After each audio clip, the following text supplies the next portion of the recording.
Most visitors to Kyoto are here to enjoy the temples, gardens, and the historic sites, but you'll also find that downtown Kyoto is very appealing. It's a busy, modern shopping area that features a couple of major boulevards, several large department stores, and smaller pedestrian-only streets, and there's many blocks of boutiques and restaurants, cafes, and thousands of local residents filling the sidewalk. Downtown's a great spot for people watching, especially lively in the early evening when the population has finished work and they're out for a stroll in all their glory.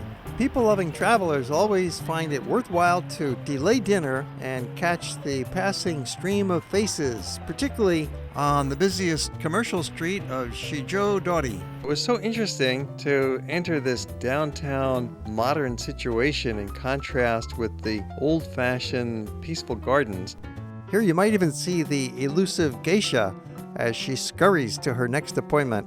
Sometimes she's a trainee called Maiko.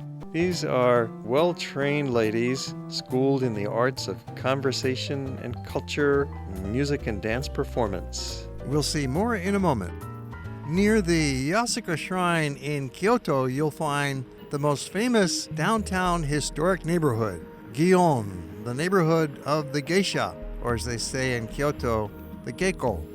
And the little side streets are where you want to venture to see the really charming part of old Kyoto.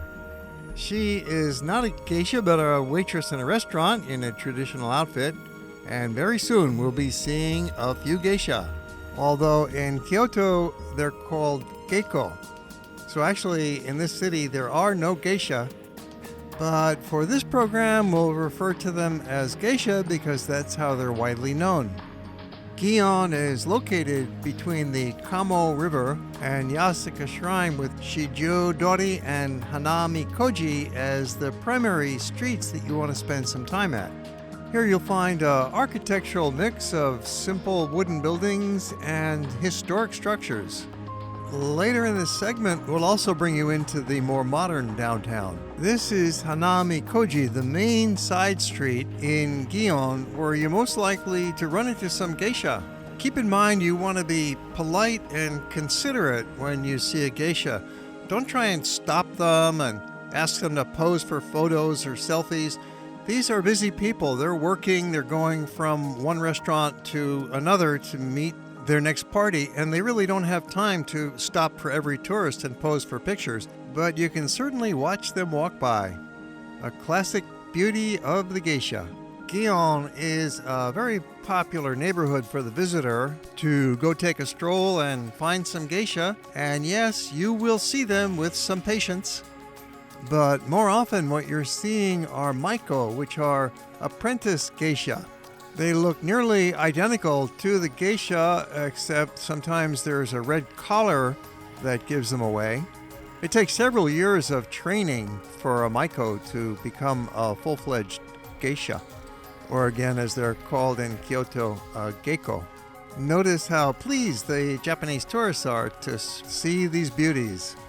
It's unlikely you'll get into a club where the authentic geisha work, for it's very expensive and there's a language barrier and foreigners are discouraged.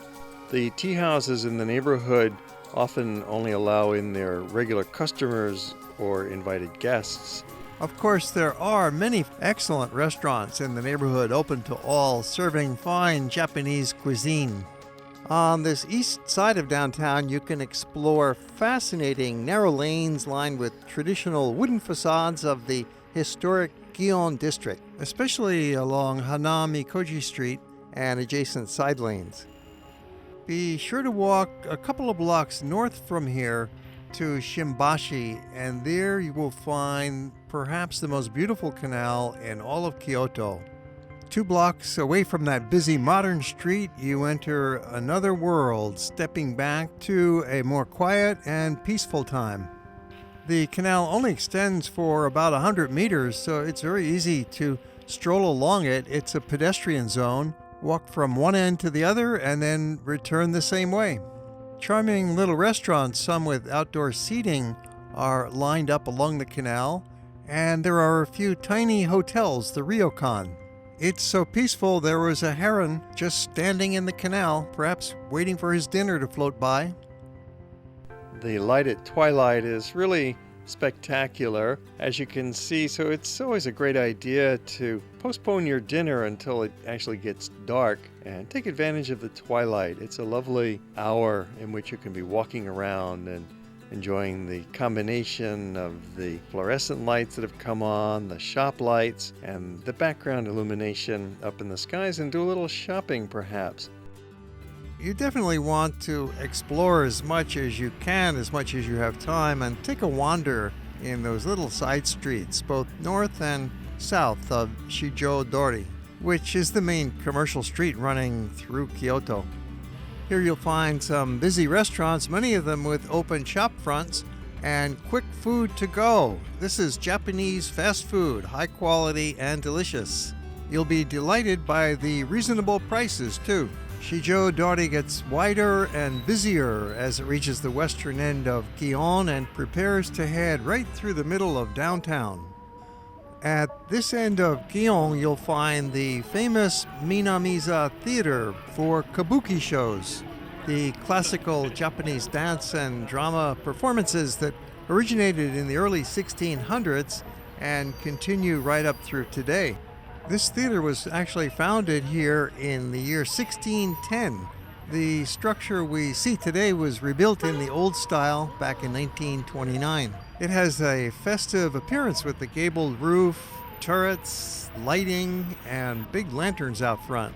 It definitely attracts attention, and the performances today are sometimes geared for the visitor, where there will be highlights of several different kabuki shows presented in a 2-hour period. We continue a couple blocks west across the Kamo River to the busy intersection with Kawaramachi-dori, which is the real crossroads, the commercial center of downtown modern Kyoto. There's several big department stores here. There's a real hustle and bustle and ebb and flow of lots of young people out shopping in the evening. The primary commercial street here is Shijo-dori, and it's always very busy, full of shops and pedestrians, and there's a lot of cars, a lot of traffic going by. We'll show you more of this in a few minutes, including a covered shopping mall, but it's kind of nice to get away from the busy street and into the side lanes. Be sure to also walk a few blocks north along Kiyomizu to reach the charming little canal that winds its way above and below Shijo-dori. Quite similar to that lovely canal we saw earlier running through Gion. This canal is a little bit longer, a little wider, and has even more restaurants and attractive buildings that make it very much worth walking along. It's amazing how quickly the atmosphere changes from the busy hustle-bustle of downtown as you step one block into this quaint historic district. It's like you're visiting Japan of 200 years ago. It's a charming neighborhood that you certainly don't want to miss.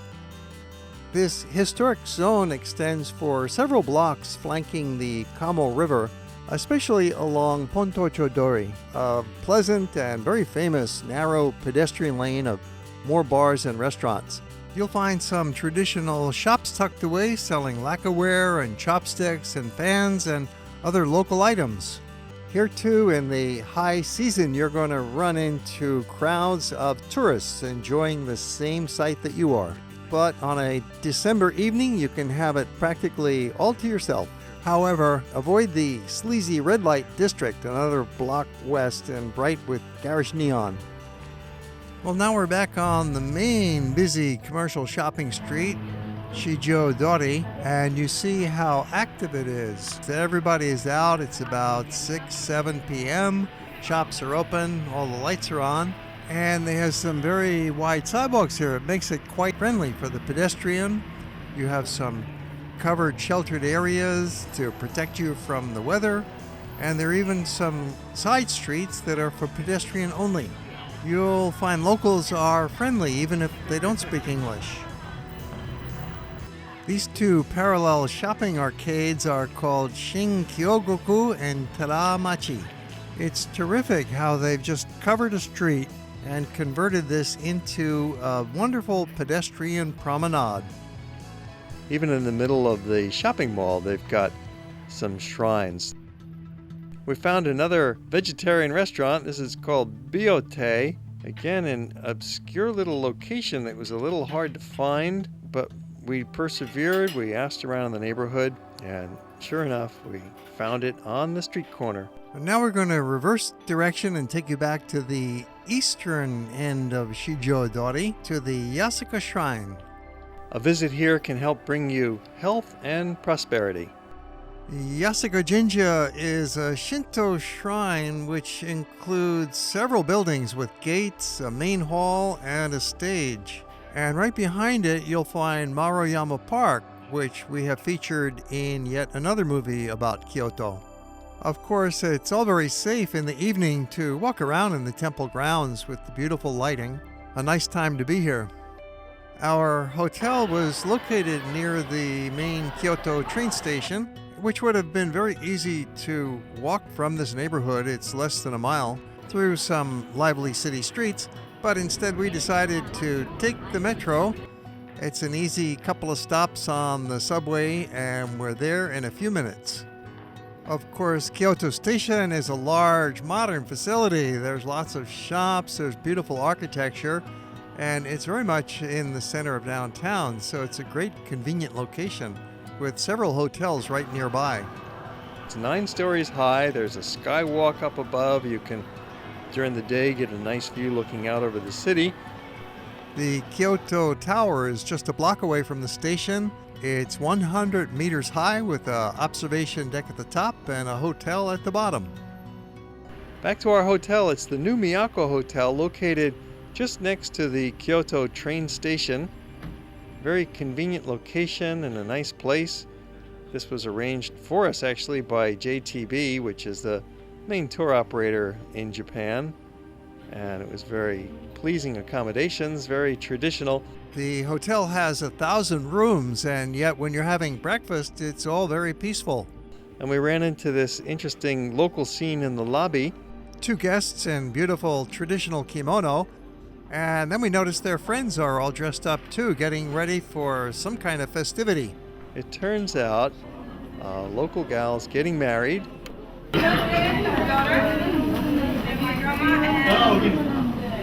And she's marrying an American guy. She spoke very good English, so apparently she lived in America, met this fellow, and then brought him back to meet the family and have a wedding Japanese style in the full kimono outfits.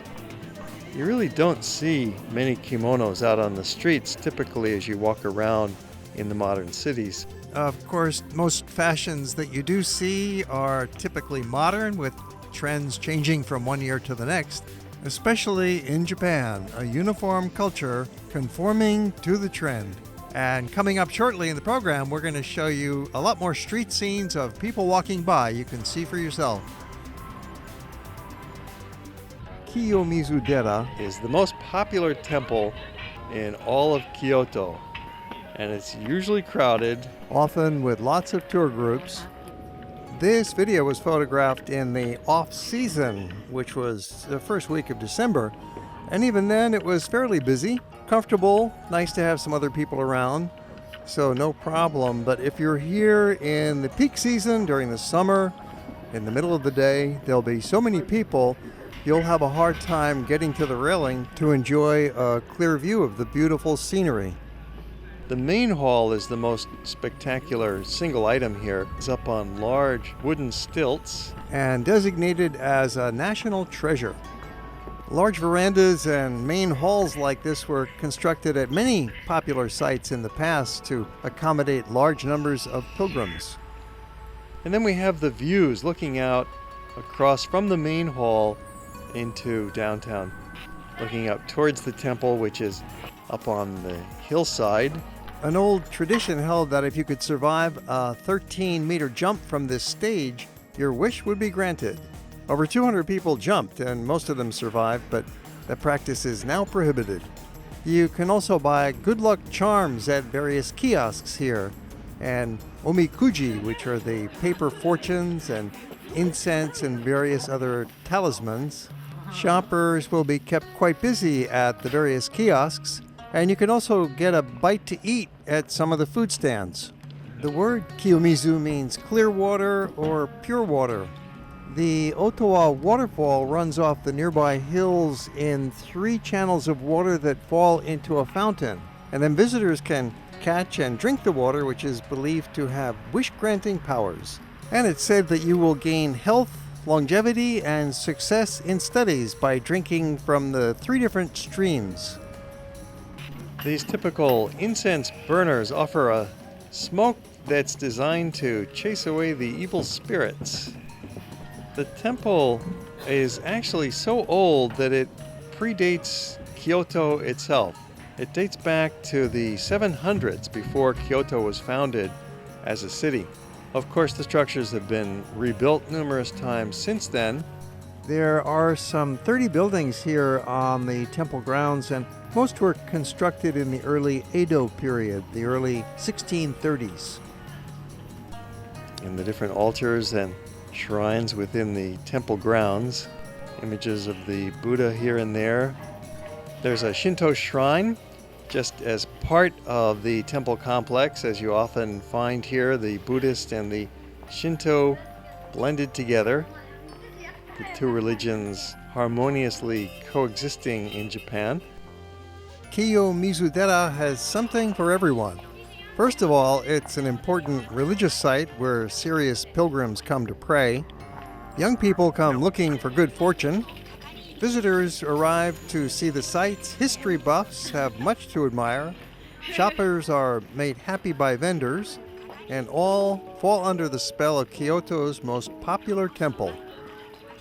During the busy seasons, this temple gets extremely crowded with the tour groups. They come by the busloads, but generally early December is a wonderful time to be touring the temples of Kyoto. It's just not very crowded.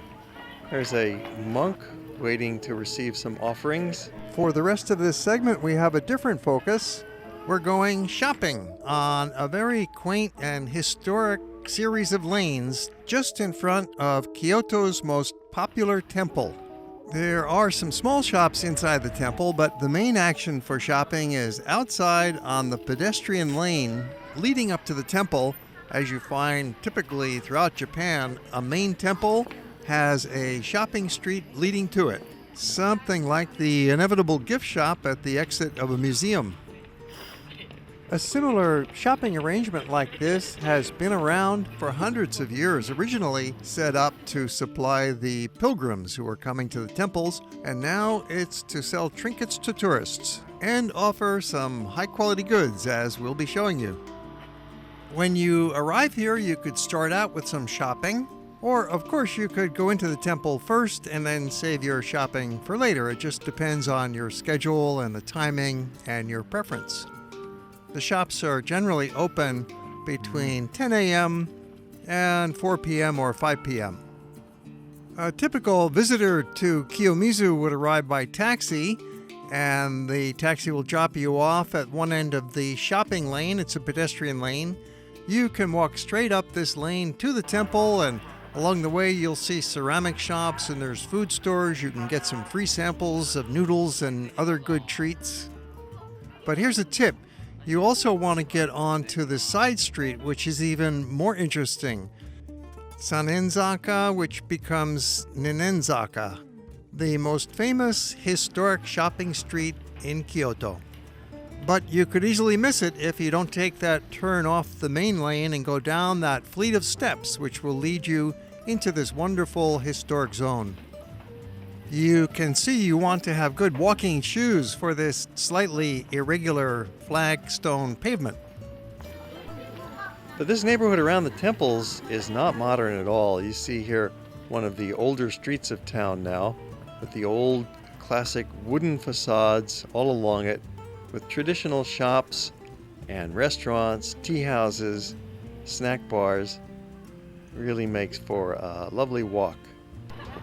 Our timing for this visit was perfect because it was not crowded. We're here in early December, which is definitely the off-season, And it's a weekday, so really there were not too many people around. On the other hand, if you come in the summer, it can get very crowded. That's one of the main comments you'll run into on TripAdvisor, people saying, oh, it was gridlock with bodies, I couldn't move. Of course, the majority of comments that travelers have about this street are really favorable. People are just blown away by how beautiful it is, how nice the shops are, and just generally how pleasant this atmosphere is. It looks like it's some kind of a movie set, but you're actually here walking through it in real time. Another of the tea gardens. This is a commercial garden attached to a restaurant. There are a few restaurants along Sanenzaka, but of course this is a touristic place, so you'd be better off eating a meal in the downtown area instead. But you cannot beat this atmosphere. You'll find the vendors are quite friendly and many of them speak a little English. It's nice. You can pick from a variety of Japan-made goods. There's fans and bags and wallets, ceramics, lacquer dishes, and some side staircases. There's a residential neighborhood right behind these shop fronts. Ceramics are one of the very popular items for sale here, and they are made not only in Japan, but a lot of it is made right in the Kyoto area. It's a local specialty. Of course, you'll find all of the typical items for sale: fans, trinkets, miniature samurai figures and figurines. You can buy handbags and purses made from kimono material, perhaps a Japanese print or painting to hang on your wall. But some careful shoppers have noticed the prices on these touristic lanes are a little higher than you'll find in downtown, and the selection is pretty much the same everywhere. So keep that in mind, but when you're shopping, if you see something you love, just get it. You might never find it again. And here you might see what looks like some geisha in traditional costume, or perhaps Maiko, the geisha in training. Maiko, geisha? But no, actually, these are Japanese tourists. It's a tradition here among some younger ladies to get dressed up like Maiko. And you pay about $70, $80 to one of the several costume shops in the area here. And so if you see geisha-looking ladies carrying around their digital cameras and taking pictures of each other, well, they're not really geisha. They're tourists out having fun for the day. You can also hire a rickshaw driver who will take them around in the district and take their photograph for them, tell them some about the history of the area. We'll show you a little more of that at the end of this segment. We've left the little lane of Sanenzaka and returned to that main shopping lane that leads up to the temple called Kiyomizu-dera. It's a little busier up here. The shops love to hand out free food samples, perhaps a cup of tea, to entice you to stop and look at the merchandise. So this street is just a perfect spot for strolling and hanging out. You can sit down on a bench and just watch the parade of people go by if you like. Let's have a look at another shopping lane. This one is out in front of Ginkakuji Temple. We've shown you this wonderful Ginkakuji earlier in a different episode, which included a nice long walk in the Zen temple garden. Now we're going to show you the shops out front.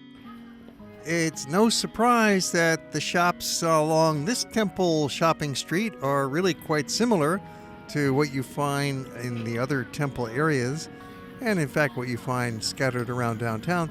So we're just having a quick look and especially enjoying some of the food possibilities here, the free samples, the chocolates, the rice cakes, the tea, all sorts of goodies. It seems like some of the merchants speak a little bit of English, but it's really kind of hard to tell. You'll say something and they'll smile and nod back, but it's the language of food and gesture. Rice cake. Rice cake. With sesame? Some have sesame? Sesame. Sesame. Smells good. Rice cracker. Strawberry. What have you got? Inside black sesame, strawberry, red beans, sweet tea. Is that green tea? Green tea, please. Okay. You cannot resist such a friendly and polite offer, so go ahead and help yourself. For many visitors, the shopping is more appealing than the temple that they've come to visit. You can see it's a fun diversion on your way up to the temple to shop along the way to Ginkakuji, but really the shopping lane over by Kiyomizu-dera is hard to beat. So we're going to take you back over there now and just cut you loose for the next few minutes for the rest of the program to let you enjoy the visuals while we play a little bit of music and show you more of these wonderful shops. This is part of our series on the temples and gardens of eastern Kyoto, the Higashiyama district. Be sure to look for them in our collection.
We have more movies about Kyoto and many other parts of the world that you can find in our collection.